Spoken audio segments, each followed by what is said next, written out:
अभी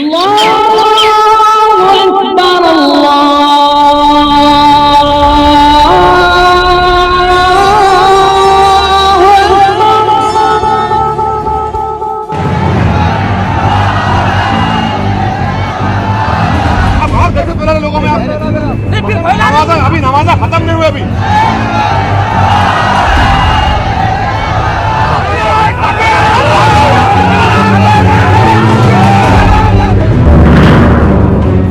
राजनीति के मैदान का यह खिलाड़ी टीवी के कैमरों पर कभी कभार ही चमकता है, लेकिन अपने तीखे भाषणों और विवादों को लेकर यह चेहरा अक्सर सुर्खियों में बना रहा है।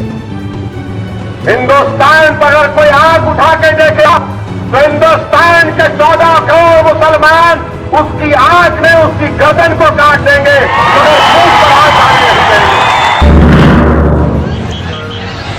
सड़क से लेकर संसद तक राजनीति की लंबी पारी खेलने वाला ये शख्स आज देश में मुस्लिम राजनीति का नया चेहरा बनकर उभर रहा है। उनके जो प्रोग्राम है, कार्यक्रम है और उनके मन में जो दिल में एक है, अभी एक बताने का चेहरा अलग है और काम करने का चेहरा अलग है। ये इमाम की आज की परिस्थिति है। असदुद्दीन ओवैसी यूं तो हैदराबाद की राजनीति की पहचान रहे हैं, लेकिन इन दिनों देश की राजनीति में भी उनके नाम की चर्चा है। तो उसकी वजह है हाल ही में हुए महाराष्ट्र विधानसभा के चुनाव। ओवैसी की party all India मजलिस-ए Ittehadul Muslimeen ने महाराष्ट्र विधानसभा चुनाव में 2 सीटें जीती हैं और उनकी इस जीत ने शिवसेना और एनसीपी समेत कांग्रेस के खेमे में भी हलचल मचा दी है। महाराष्ट्र में एमआईएम की ये जीत भले ही छोटी है, लेकिन ओवैसी और उनकी पार्टी के बुलंद होते इरादों से जहां क्षेत्रीय दल चौकन्ना हो गए हैं, वहीं कांग्रेस और बीजेपी जैसी राष्ट्रीय पार्टियां हो गई हैं सावधान, क्योंकि महाराष्ट्र में जीत के बाद असदुद्दीन ओवैसी की नजरें अब दिल्ली विधानसभा चुनाव पर आ जमी हैं। बिहार से लेकर पश्चिम बंगाल और उत्तर प्रदेश से लेकर कर्नाटक तक ओवैसी अपनी पार्टी एमआईएम को विस्तार देना चाहते हैं और इसीलिए अब विरोधी भी उनके ऊपर कर रहे हैं प्रहार। ये धार्मिक पार्टी, एक संकुचित विचार की पार्टी, एक छोटी सी पार्टी आज पैदा हुई है जो उसी के समाज के ऊपर चल रही है, उसी के समाज के वोटों की चिंता करती है या अपेक्षा करती है या आशा करती है। व्यक्ति विशेष में आज हम आपको दिखाएंगे चुनावी बिसात पर कहां खड़े हैं असदुद्दीन ओवैसी के घोड़े और कहां टिकी है उनकी तलवार।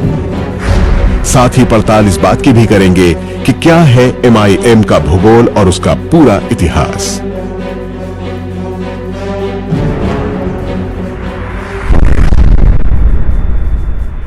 लोग एमआईएम की हिस्ट्री के बारे में बात करते हैं, मगर मैं उनको बताना चाह रहा हूं कि हमारी जो हिस्ट्री है वो इंडिपेंडेंट इंडिया से शुरू होती है। जो पास्ट में हुआ मैं उसका जिम्मेदार नहीं हूं। हम किसी मजहब के खिलाफ न थे, न है, न कभी इंशाअल्लाह रहेंगे। मैं दावत दे रहा हूं तमाम हमारे भाइयों से, किसी भी मजहब को मिले और एक साथ काम करें। एमआईएम यानी ऑल इंडिया मजलिस-ए इत्तेहादुल मुस्लिमीन के अध्यक्ष असदुद्दीन ओवैसी अपनी पार्टी के इकलौते सांसद हैं। पिछले 10 सालों से ओवैसी हैदराबाद से चुनाव जीतकर लोकसभा में पहुंचते रहे हैं। कानून तो यह बनना चाहिए कि अगर हिंदुस्तान में कोई भूख हड़ताल करेगा तो आप एक कानून बनाइए कि उसके साथ एक डॉक्टर होगा जो रोज उसका वजन देखेगा। इससे पहले उनके पिता सलाउद्दीन ओवैसी भी हैदराबाद से लगातार 6 बार सांसद रह चुके हैं। यही वजह है कि हैदराबाद की राजनीति में एमआईएम का दबदबा लंबे वक्त से कायम है। लेकिन अब असदुद्दीन ओवैसी और उनकी पार्टी एमआईएम ने हैदराबाद से बाहर दूसरे राज्यों की राजनीति में भी अपने पैर फैला दिए हैं। कोशिश करेंगे दिल्ली में हमारी पार्टी को एस्टैब्लिश करें। उत्तर प्रदेश में हम पिछले कई सालों से वहाँ काम कर रहे हैं। कई मरतबा मुझे उत्तर प्रदेश जाने से रोक दिया गया। आजमगढ़ में नहीं जा सकता हूँ, इलाहाबाद नहीं जा सकता हूँ। अब बताइए कि एक मेंबर ऑफ पार्लियामेंट में खड़े होकर तकरीर कर सकता है, मगर इलाहाबाद आजमगढ़ नहीं जा सकता, इसलिए कि आजमगढ़ मुलायम सिंह ये समझते हैं कि वो उनकी प्राइवेट प्रॉपर्टी है। इलाहाबाद नहीं जा सकते, नहीं वहाँ जाएं। तो ये हम कर रहे हैं। इंशाल्लाह हम उत्तर प्रदेश में भी काम कर रहे हैं और हमको पूरी उम्मीद है कि वहाँ पर आवाम अपनी मोहब्बत से हमको नवाजेगी। मुसलमानों के हितों की वकालत करने वाली ऑल इंडिया मजलिस-ए इत्तेहादुल मुस्लिमीन का हौसला इन दिनों बुलंदी पर है। दरअसल हाल के महाराष्ट्र विधानसभा चुनाव में एमआईएम ने 2 सीटें जीती हैं और अब उनके निशाने पर पश्चिम बंगाल और उत्तर प्रदेश जैसे राज्य आ गए हैं। पश्चिम बंगाल में 25% मुसलमान हैं जो तृणमूल कांग्रेस के पाले में जाते रहे हैं और एमआईएम इन राज्यों में मुस्लिम वोट पर सेंध लगाना चाहती है। पश्चिम बंगाल के अलावा एमआईएम की नजरें झारखंड और उसके बाद दिल्ली विधानसभा चुनाव पर भी टिकी हुई हैं। बातचीत तो हमारी तमाम पार्टियों से चल रही है। एमआईएम से भी बात हुई है और टीएमसी से भी बात हुई है, लेकिन अभी जो विचार है, विचार विमर्श हमारा बराबर चल रहा है और दिल्ली के अंदर हम चाहते हैं कि एक नया विकल्प तैयार हो और उसमें जितनी हमारी लाइक माइंडेड पार्टियां हैं वो मिलकर हम लोग यहाँ दिल्ली में चुनाव लड़ें। हम डेमोक्रेटिक कंट्री हैं, उनको जो लगता है महाराष्ट्र में उन्होंने चुनाव लड़ा, दिल्ली में लड़ना है दिल्ली में लड़े। अभी वो क्या उनकी ताकत है, क्या वो करना चाहते हैं, क्या सोच के कर रहे हैं, ये तो आने वाले नतीजे ही बताएंगे। महाराष्ट्र में 2 सीटें जीतने से पहले एमआईएम आंध्र प्रदेश की राजनीति तक ही सिमटी हुई थी। इसी साल हुए तेलंगाना विधानसभा चुनाव में एमआईएम ने 7 सीटें हासिल की हैं, जिसके बाद उसे क्षेत्रीय दल का दर्जा भी हासिल हो चुका है। लेकिन अब एमआईएम की रणनीति बदल चुकी है। असदुद्दीन ओवैसी की इस नई चुनौती की पड़ताल भी हम करेंगे आगे, लेकिन इससे पहले देखिए कैसे एमआईएम को लेकर छिड़ा है राजनीति की दुनिया में यह संग्राम। अगर ओवैसी ऐसा कहता है कि हम 25 करोड़ है और 100 करोड़ मुसलमान हिंदू है, 15 मिनट के पुलिस हटाओ, तब हिंदू को खत्म करेंगे। इनकी जब अगर पहचान होगी, सोच होगी, तो वो देश के लिए नहीं होगी, हमारे देश के लिए वो घातक होगी। तो फिर इस देश में भविष्य में दूसरा पाकिस्तान निर्माण करने की इनकी गुंजाइश है क्या? हमारा एजेंडा ये है कि जितने कमज़ोर तबक़ात हैं उन तमाम को साथ लेकर उन तमाम की एक सियासी लीडरशिप में डेवलप किया जाए और हम यही चाहते हैं कि पार्लिमानी जमहूरियत में जो कमज़ोर तबक़ात को, चाहे वो मुसलमान हो, दलित हो या ओबीसी हो, इनको मौका दिया गया है कि वो अपने वोट के ज़रिए अपने नुमाइंदों को कामयाब करें। भावनाओं को भड़काने के बाद जो वोट इन्होंने लिए, इसके कारण ये 2 सीट चुन के आई है।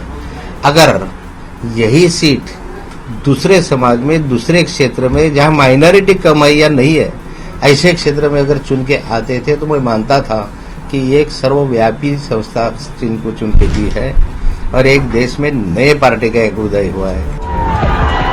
करीब 56 सालों के अपने राजनीतिक सफर में एमआईएम मुसलमानों के हक की लड़ाई लड़ने का दावा करती रही है और इसी मुद्दे पर वो महाराष्ट्र विधानसभा चुनाव में उतरी थी। औरंगाबाद के अलावा मुंबई की भाईखला सीट पर कब्जा जमाने वाली एमआईएम की ये जीत भले ही छोटी है, लेकिन इसके मायने बड़े लगाए जा रहे हैं। जानकार भी मानते हैं कि मुस्लिम वोटों के लिए छिड़ी इस जंग में एमआईएम आने वाले विधानसभा चुनाव में कांग्रेस और कथित धर्मनिरपेक्ष दलों का खेल बिगाड़ सकती है और इसीलिए एमआईएम पर बीजेपी के साथ सांठगांठ के आरोप भी लग रहे हैं कि बीजेपी इनको सपोर्ट कर रही है, इसके बारे में मुकम्मल जानकारी मेरे पास नहीं है, तो इसलिए मैं बहुत आमतौर पर जिस अथॉरिटी से कोई बात कहता हूं वो मैं नहीं कह पाऊंगा। लेकिन जो परिस्थितियां हैं उनसे लगता है कि ये अगर बीजेपी कर रही है कम्युनल फोर्सेस को डिवाइड, जो उनके खिलाफ कम्युनल फोर्सेस हैं, जो अपने पक्ष में उनको तो ठीक ध्रुवीकरण कर रही है, लेकिन जो खिलाफ है उनको अगर डिवाइड कर रही है तो वो राजनीति में जायज है, वो कर रहे हैं। इनको मुसलमानों के वोट बांट के और अपने खिलाफ खड़ी हुई जमातों को कमजोर कर रही, तो ये कर रही है, कर सकती है। अगर बीजेपी मुझे इस्तेमाल कर रही है तो कोई प्रूफ तो बता दो। भाई 15 साल से आप लोग पावर में रहे महाराष्ट्र में, मालेगांव का ब्लास्ट हुआ 2004-2006, एक फैसला नहीं कर सके। 10 साल ये लोग हुकूमत की दिल्ली में या 15 साल यहां पर। कौन किया मालेगांव का ब्लास्ट? हिंदुओं ने किया या अभिनव भारत ने किया या मालेगांव के उन 8-9 मुसलमान बच्चों ने किया? मेरा बीजेपी का, मैं तो सबसे बड़ा बिटर अपोनेंट हूं और रहूंगा इंशाल्लाह जिंदगी, जब तक जिंदा रहूंगा। आरएसएस और बीजेपी का मैं सख्ती से मुखालिफत करूंगा, मगर कांग्रेस पार्टी को और इन सेकुलर पार्टीज, हम तो कम्युनल है, ठीक है, ये सेकुलर पार्टी समझना चाहिए कि हम जब बीजेपी को अपोज करेंगे तो इसका यह मतलब नहीं है कि हम इनका साथ देंगे, इन सो कॉल्ड सेकुलर पार्टीज का। दरअसल असदुद्दीन ओवैसी की पार्टी एमआईएम का अस्तित्व मुस्लिम वोटों पर ही टिका माना जाता है और यही वजह है कि हैदराबाद से बाहर दूसरे राज्यों की उन्हीं सीटों पर एमआईएम अपने उम्मीदवार उतार रही है जहां मुसलमान मतदाताओं की संख्या ज्यादा है। लेकिन असदुद्दीन ओवैसी मुस्लिम वोट बैंक की इस राजनीति को ही सिरे से नाकार रहे हैं। मुसलमानों का तो वोट बैंक है ही नहीं भाई।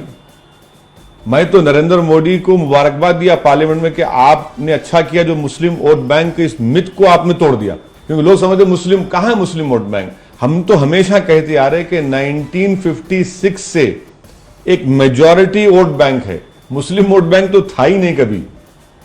मेजॉरिटी वोट बैंक को जो मजबूत किया वो गवर्नमेंट बनाता रहा और हमको ये कहकर बहलाया गया, अरे आपका मुस्लिम वोट बैंक है, आपका फुला है, और हम लोग खुश होते रहे। और नतीजा क्या निकला कि हम वहां से नीचे नीचे आकर अब और नीचे गिर गए। तो कोई मुस्लिम वोट बैंक नहीं है भाई, ये गलत बात है। पूरे देश में जो अगर आप देखें, केरल के मुसलमान की सोच जो है वो बंगाल के मुसलमान की सोच से नहीं मिलती है, या यूपी का जो मुसलमान है उसका सोच, यूपी में भी अलग अलग क्षेत्र में अलग अलग सोच है। तो ये इतना सिंपल नहीं है जैसे लोग कहते हैं कि ये मुस्लिम वोट ये वो वैसा। अब तक जो मेन नेशनल पार्टी थी कांग्रेस, उसमें जो मुसलमान का जो एक विश्वास था वो पूरा टूट गया। दूसरी जो पार्टी अब उभर के आई है उसमें मुसलमान अब अभी तक पूरा विश्वास नहीं कर रहे हैं। ऐसे स्थिति में जो एक खाली जगह रह गया है और ओवैसी जो है वो उस जगह में घुसने की कोशिश कर रहा है। हैदराबाद की राजनीति में बरसों से चमक रही मजलिस-ए इत्तेहादुल मुस्लिमीन की पहचान एक मुस्लिम राजनीतिक दल के तौर पर होती है और यही वजह है कि इस पार्टी की नीयत और इसके मकसद को लेकर कई तरह की आशंकाओं के स्वर भी सुनाई देते हैं। एमआईएम को लेकर इन शंकाओं का जिक्र भी हम करेंगे आगे, लेकिन इससे पहले देखिए एमआईएम के जन्म और उसमें आए बदलाव की एक कहानी। मजलिस इत्तेहादुल मुसलमीन यानी कि एमआईएम की स्थापना अब से 94 साल पहले इसी हैदराबाद शहर से हुई थी। शुरुआत में ये एक गैर राजनीतिक संगठन था और इसका मकसद था मुसलमानों को एक प्लेटफॉर्म पर लाना, लेकिन वक्त के साथ एमआईएम की शक्ल भी बदली और इसका मकसद भी, और अब ये एक पूरी तरह से राजनीतिक पार्टी में तब्दील हो चुकी है।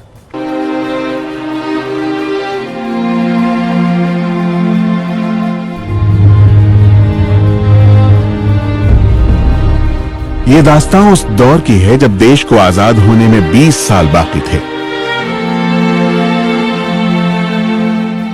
दक्षिण भारत की रियासत हैदराबाद पर निजाम उस्मान अली खान की हुकूमत थी। निजाम शाही के उस दौर में नवाब महमूद नवाज खान किलेदार ने 1927 में मजलिस-ए इत्तेहादुल मुस्लिमीन नाम के सांस्कृतिक संगठन की नींव रखी थी। 1938 में इस संगठन का पहला अध्यक्ष बहादुर यार जंग को बनाया गया था। एमआईएम के फाउंडर सदस्यों में हैदराबाद के एक राजनेता सैयद कासिम रजवी भी शामिल थे, जो रजाकार नाम के हथियारबंद लड़ाकू संगठन के मुखिया भी थे और इसीलिए मजलिस-ए इत्तेहादुल मुस्लिमीन संगठन को खड़ा करने में रजाकारों की भी अहम भूमिका मानी जाती रही है। रजाकार और मजलिस-ए इत्तेहादुल मुस्लिमीन संगठन निजाम हैदराबाद के पैरवीकार और उनके कट्टर समर्थकों में शुमार किए जाते थे और यही वजह है कि जब 1947 में देश आजाद हुआ तो हैदराबाद रियासत के भारत में विलय का कासिम रजवी और उसके पैरामिलिट्री संगठन यानी रजाकारों ने जमकर विरोध भी किया था।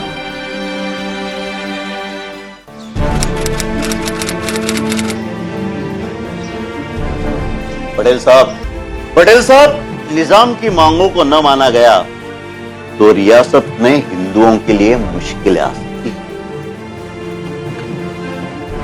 कासिम साहब, आप अगर खुदकुशी ही करने की सोच रहे हैं तो आपको कोई कैसे रोक सकता है? पटेल साहब, आप सरदार दिल्ली के हैं। हैदराबाद में हजारों सालों से आसफ जई झंडा बुलंद है। दुनिया की कोई भी ताकत उसे नीचे उतार नहीं सकती। नवंबर 1947 में भारत के पहले गृह मंत्री सरदार पटेल और कासिम रजवी की दिल्ली में यह पहली और आखिरी मुलाकात थी। कासिम रजवी निजाम हैदराबाद का खासुल खास था और 1947 आते आते निजाम और उसकी सरकार पूरी तरह से रजवी की गिरफ्त में आ चुकी थी। 10 सितंबर 1948 को सरदार पटेल ने हैदराबाद के नवाब को एक खत लिखा, जिसमें उन्होंने हैदराबाद को हिंदुस्तान में शामिल होने का आखिरी मौका दिया था। इसमें कुछ शर्तें हैं, मेरे ख्याल से हमें शर्तें मंजूर करनी पड़ेगी, इसी में हमारी भलाई है। नहीं, ये शर्त हमको मंजूर नहीं है, बिल्कुल नहीं होगा ये। लेकिन हैदराबाद के निजाम ने जब सरदार पटेल की अपील ठुकरा दी, तो उसके जवाब में भारतीय सेना ने 13 सितंबर 1948 को हैदराबाद रियासत पर चारों तरफ से धावा बोल दिया और आखिरकार निजाम हैदराबाद को झुकना पड़ा। हैदराबाद रियासत के भारत में विलय के बाद मजलिस इत्तेहादुल मुस्लिमीन संगठन भी कुछ सालों तक निष्क्रिय पड़ा रहा, लेकिन साल 1958 में एक बार फिर MIM एक नई सोच के साथ राजनीति के मैदान में कूद पड़ा। साल 1958 में हैदराबाद के ही एक मशहूर वकील मौलवी अब्दुल वाहिद ओवैसी ने फिर से एक बार MIM को सक्रिय किया। उसके अगले साल 1959 में हैदराबाद में उपचुनाव हुए, जिसमें कि हैदराबाद म्युनिसिपैलिटी में MIM को 2 सीटें हासिल हुई। ये वो पहली जीत थी जिसके साथ ही ओवैसी खानदान के लिए और MIM के लिए हैदराबाद की सियासत में जो सिलसिला शुरू हुआ वो कभी थमा नहीं। लोग MIM की हिस्ट्री के बारे में बात करते हैं, मगर मैं उनको बताना चाह रहा हूं कि हमारी जो हिस्ट्री है वो इंडिपेंडेंट इंडिया से शुरू होती है। जो पास्ट में हुआ मैं उसका जिम्मेदार नहीं हूं। हम तो हिंदुस्तान की आज़ादी पर फख्र करते हैं और हमने अपनी पार्टी के कॉन्स्टिट्यूशन को बदला और कहा कि हम इंडिया के कॉन्स्टिट्यूशन को मानेंगे और हम पार्लियामेंट्री डेमोक्रेसी में हिस्सा लेंगे। ये हमारी है, पुरानी MIM से हमारा कोई लेन देन नहीं है। ये जो MIM है, ये जो डेमोक्रेसी में पार्लियामेंट पूरा ना सिर्फ बिलीव बल्कि पार्टिसिपेट करते हैं हम लोग। हमको उस माजी में जो हुआ उससे हमारा कोई ताल्लुक ही नहीं है। महाराष्ट्र चुनाव में MIM की जीत के बाद असदुद्दीन और उनकी पार्टी चर्चा में है, लेकिन ओवैसी और उनकी पार्टी अपने विवादों और भड़काऊ भाषणों के चलते अक्सर सुर्खियां बटोरती रही है। हम दूसरों को रुलाएंगे। अब कांग्रेस पार्टी रोएगी, तेलुगु देशम रोएगी, BJP रोएगी। अब हमको अपना हक लेना है। आओ आगे बढ़ो और मंदिर पार्टी को कामयाब करो। साल 2012 में ओवैसी के छोटे भाई और पार्टी विधायक अकबरुद्दीन ओवैसी को आंध्र प्रदेश के आदिलाबाद जिले में भड़काऊ भाषण देने के लिए जेल भी जाना पड़ा था।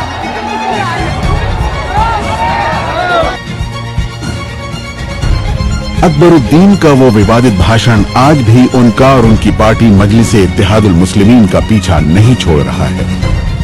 अगर जो स्पीच मैंने आपको बताई, अगर उसमें ये ओवैसी बंधु ऐसे कहते होंगे कि हाँ हम तो पाकिस्तान जाएंगे नहीं, लेकिन इस देश को पाकिस्तान में बदली करके तुम्हारे लिए क्या रखेंगे, तो टूटा फूटा राम मंदिर रखेंगे, हम सब लेके जाएंगे, लाल किला लेके जाएंगे, हम ताजमहल लेके जाएंगे और तुमको ये टूटा फूटा राम मंदिर रखेंगे।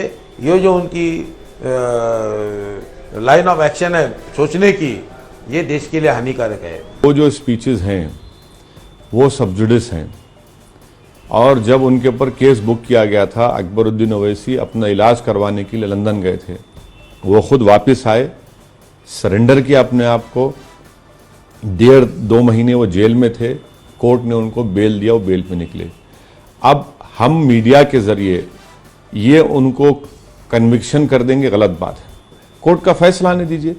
वरुण गांधी के ऊपर भी तो मुकदमा चला था और हमको उम्मीद है कि जिस तरह वरुण गांधी को कोर्ट ने इंसाफ किया, हमसे भी कोर्ट इंसाफ करेगी। मगर एक बात मुझे बता दीजिए, महाराष्ट्र में परवीन टोगाडिया के ऊपर और दूसरे पार्टीज का नाम, उनके बड़े बड़े लीडरों के ऊपर कितने FIR रजिस्टर हैं, कितने वारंट्स पेंडिंग है, उनके ऊपर क्यों नहीं इस्तेमाल होता, अरेस्ट करने करते आप? ये दोहरा मियार क्यों है? अगर कानून है तो कानून सबके ऊपर इस्तेमाल करिए। असदुद्दीन ओवैसी का दावा है कि मजलिस इत्तेहादुल मुस्लिमीन सिर्फ मुसलमानों की पार्टी नहीं है, बल्कि इसमें पिछड़े और दलित वर्ग के लोग भी शामिल हैं। समाज के कमजोर और वंचित तबके को सत्ता में हिस्सेदार बनाने को वो अपनी पार्टी का सबसे अहम मकसद भी बताते हैं। लेकिन गुजरे जमाने में लोगों की भावनाओं को भड़काने के आरोप और मुसलमानों की खुलकर वकालत के चलते उनकी पार्टी की छवि एक मुस्लिम राजनीतिक दल के तौर पर बनी है। और यही वजह है कि उनकी पार्टी की विचारधारा और उनकी नीयत को लेकर भी तमाम सवाल खड़े होते रहे हैं। कांग्रेस पार्टी और सेकुलर पार्टीज के पास क्या कोई इंटेलेक्चुअल नोटरी ऑफिस है क्या सेकुलर्स का सर्टिफिकेट देने के लिए कि इन्हीं के पास गए तो हम सेकुलर हो गए? कल तक नारायण राणे तो महाराष्ट्र के असेंबली ने कहा था कि अगर श्री कृष्णा कमीशन पे अमलवारी होगी तो मुंबई जलेगा। उनके दूसरे एमपी जो अभी इलेक्शन हार गए लोकसभा का, वो शिवसेना में थे, जैसा कांग्रेस में आ गए, एनसीपी में आगे सेकुलर हो गए। मैं इनके सेकुलर सर्टिफिकेट मुझे जरूरत नहीं है, मुझे इनकी जरूरत नहीं है। हम अपना काम करेंगे और आवाम हमको पसंद करेगी, वोट डालेंगे। मगर ये पैट्रोनाइजिंग एटीट्यूड, ये फ्यूडलिस्टिक एटीट्यूड है कि भाई हम ही सब बड़े हैं, वो गया जमाना, ये नया हिंदुस्तान है। ये असदुद्दीन ओवैसी ने साल 2004 में पहली बार हैदराबाद से लोकसभा का चुनाव लड़ा और जीत गए। उसके बाद से लगातार वो 3 बार यहां से चुनकर लोकसभा में पहुंचते रहे हैं। असदुद्दीन के पहले उनके पिता सलाउद्दीन ओवैसी भी लगातार 6 बार लोकसभा के सांसद रह चुके हैं हैदराबाद से। जाहिर है हैदराबाद और उसके आसपास के इलाके में ओवैसी और उनकी पार्टी का दबदबा कोई नहीं तोड़ सका है। साल 1984 के बाद से हैदराबाद लोकसभा सीट पर MIM का कब्जा है। हैदराबाद और आसपास के इलाकों में आज भी ओवैसी बंधुओं की सियासी ताकत का कोई तोड़ नहीं ढूंढा जा सका है। इसके पीछे एक वजह यहां किए गए विकास के काम भी हैं। मेडिकल और इंजीनियरिंग कॉलेज से लेकर सड़क, अस्पताल और मोहल्ले की नाली तक हर काम में ओवैसी बंधु अपना सीधा दखल रखते हैं। MIM के दफ्तर के दरवाजे क्षेत्र के लोगों के लिए हमेशा खुले रहते हैं और इसीलिए पार्टी का काम जमीन पर नजर भी आता है।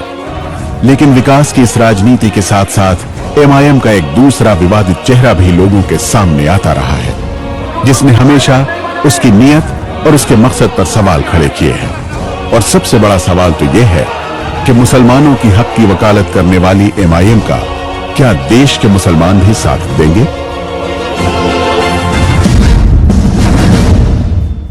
एक माइनॉरिटी पार्टी है जो माइनॉरिटी के कॉज को एस्पॉज भी करती है और रूलिंग पार्टी बीजेपी की बिटर अपोनेंट रहने के बावजूद भी वो कामयाब होती है। ये हमारी डेमोक्रेसी की कामयाबी है। बजाय इसको बताने पूरे साउथ एशिया के पूरे ऐसा बता रहे हैं कि आसमान गिर गया। अरे भैया, मैं पार्लियामेंट्री डेमोक्रेसी को मजबूत कर रहा हूं, इसको समझने की जरूरत है। तो ये जितने क्रिटिसाइज करने वाले हैं, बड़े बड़े आपके टीवी मीडिया के पर्सनालिटीज हैं, अखबारों में आर्टिकल लिखते, मगर क्या ये कभी इनमें इतना दम है कि नरेंद्र मोदी के बारे में लिख दें, RSS के बारे में लिखे अपने आर्टिकल अखबार में? कोई अखबार तो पहले छापेगा नहीं और इनमें दम भी नहीं है लिखने के लिए। मगर क्योंकि हम एक इजी टारगेट हैं, मगर हम खामोश नहीं बैठेंगे, हम इनका जवाब देंगे, जमहूरी अंदाज में बताएंगे लोगों को।